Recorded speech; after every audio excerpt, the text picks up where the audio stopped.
Olá! Hoje a gente vai mergulhar naquilo que é a verdadeira espinha dorsal de qualquer processo administrativo dentro da estrutura militar de Minas Gerais, o capítulo 18 do mapa.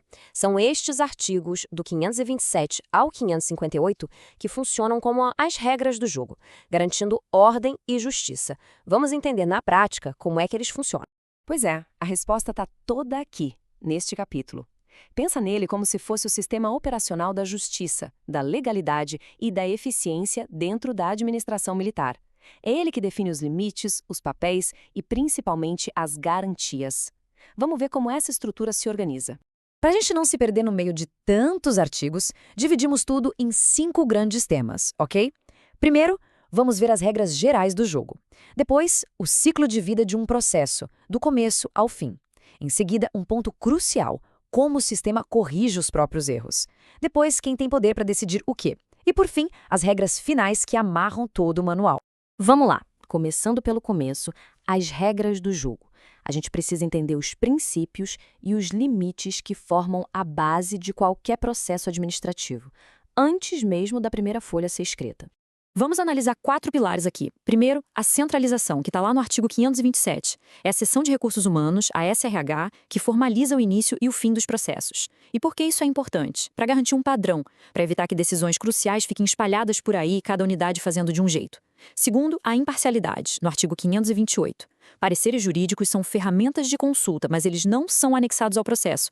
A lógica aqui é cristalina. A decisão tem que se basear nas provas, nos fatos que estão nos autos e não ser influenciada por uma opinião legal que a defesa nem teve chance de contestar. Terceiro, a legalidade estrita. O artigo 529 é direto e reto. Interceptação telefônica é uma ferramenta do mundo criminal, proibida na esfera administrativa. Isso protege um direito fundamental, que é o da privacidade.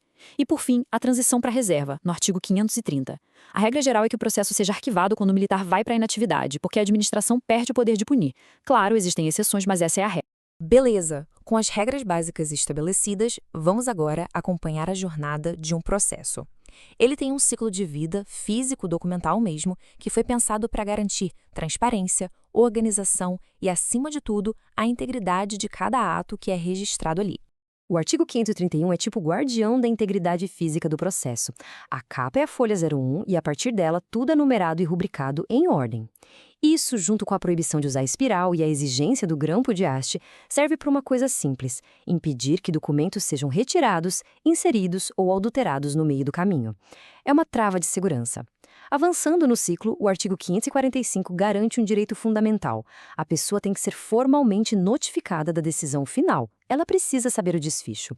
E mesmo depois de arquivado, olha só, o artigo 554 deixa uma porta aberta para a justiça. Se aparecerem novas provas, o caso pode ser reaberto, desde que a punição não tenha prescrita, claro. Bom, mas a gente sabe que nenhum sistema é perfeito. E é por isso que uma parte fundamental de qualquer sistema justo é a sua capacidade de reconhecer e corrigir os próprios erros. O mapa dedica vários artigos para garantir que falhas no processo não impeçam a busca pela verdade. Antes de mais nada, o que é uma nulidade? Pensa nela como se fosse um botão de reset do sistema para um ato específico. Quando o ato do processo é feito de um jeito ilegal, a declaração de nulidade invalida esse ato, tira todos os seus efeitos como se ele nunca tivesse existido. E o artigo 532 detalha como isso funciona. A própria autoridade pode identificar o erro e anular, ou a defesa pode apontar a falha. O ponto crucial aqui é o efeito dominó. Anular um ato invalida todos os outros que vieram depois e que dependeram dele. O artigo também faz uma diferença importante entre impedimento, que é uma parcialidade grave e gera nulidade absoluta, e suspeição, que é mais branda e torna o ato só anulável. E o sistema sempre busca ser eficiente. Se o erro puder ser consertado, ele é corrigido em vez de ser completamente anulado. E aqui a gente chega a um princípio fundamental que está no artigo 533. É o famoso pas de nullité sans griffe. Traduzindo para o nosso bom português, sem prejuízo, não há nulidade. O sistema não busca o formalismo pelo formalismo. Se um erro de procedimento não causou um dano real para a defesa ou para a apuração dos fatos, o processo continua. O foco é na justiça de verdade, não em ficar anulando processos por meros detalhes. E isso nos ajuda a entender a diferença crucial entre anular e revogar, com base no artigo 534 e na súmula 473 do STF. A anulação corrige a ilegalidade. A administração anula um ato porque ele nasceu com o vício. Era contra a lei desde o início. Já a revogação é um ato de gestão. A administração revoga um ato que é perfeitamente legal, mas que não é mais conveniente ou oportuno. Resumindo, anula-se o que é ilegal, revoga-se o que se tornou indesejável. E esse poder de anular um ato ilegal tem prazo de validade? Sim, tá aí na tela. 5 anos. É o que diz o artigo 535. A administração tem 5 anos para anular atos que beneficiaram alguém. E por que isso? É o princípio da segurança jurídica. Imagina viver para sempre com a incerteza se um direito seu vai ser tirado. Não dá. Depois de 5 anos, a situação se consolida. A não ser, é claro, que seja comprovada a má-fé. Aí a história é outra. Certo, já entendemos as regras, como o processo anda, como se corrige os erros, mas a grande pergunta é: quem tem o poder de decidir? Quem tem a caneta na mão? A competência é a medida exata desse poder, e o mapa é super específico para garantir que a decisão venha sempre da autoridade certa. O artigo 539 desenha um mapa bem claro dessa autoridade disciplinar. Se os militares envolvidos são da mesma unidade, a competência é do comandante daquela unidade. Simples assim. Se são de unidades diferentes, mas dentro da mesma UD, a competência sobe um degrau, vai para o comandante dessa UD. Agora, se o envolvimento for entre militares de UDs distintas, aí a competência é do corregedor. Essa estrutura garante que a jurisdição esteja sempre muito bem definida, não tem espaço para dúvida.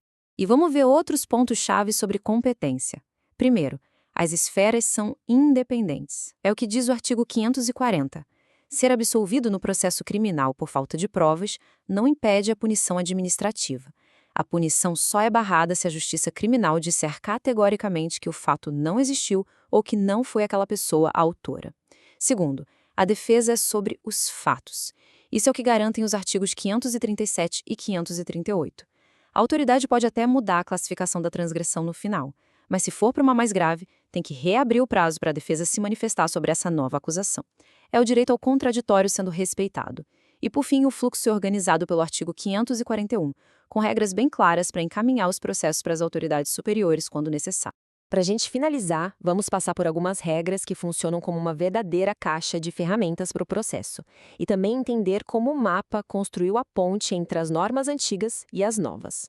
Estes artigos finais são ferramentas essenciais. Por exemplo, para dar eficiência, o artigo 543 permite usar prova emprestada de outros processos, e o 544 permite que o encarregado negue pedidos que só servem para atrasar o andamento. Para o controle do tempo, o artigo 558 permite suspender o processo por até 60 dias, e o 550 cria um prazo padrão de 20 dias quando não houver outro especificado. E talvez o mais importante seja o artigo 558, que funciona como uma rede de segurança. Ele determina que as grandes leis do país, como os Códigos Penal e Civil, se aplicam para preencher qualquer lacuna do manual. O artigo 557 foi, na sua época, absolutamente crucial. Ele foi a ponte entre o passado e o presente. Imagina só, centenas de processos em andamento com as regras antigas, e de repente um manual novo entra em vigor. O que fazer? Esse artigo deu a resposta, passo a passo, dizendo como cada procedimento deveria se adaptar. Isso garantiu uma transição suave, sem caos jurídico, e acelerou a modernização das práticas em toda a corporação. No fim desta análise, a pergunta que fica é essa. Este capítulo todo demonstra que o procedimento detalhado não é um obstáculo, não é burocracia vazia. Pelo contrário, ele é a estrutura essencial que sustenta a integridade da instituição e garante que a justiça seja aplicada de forma previsível, imparcial e correta para cada indivíduo. É a garantia de que a disciplina e o direito vão caminhar, sempre, lado a lado.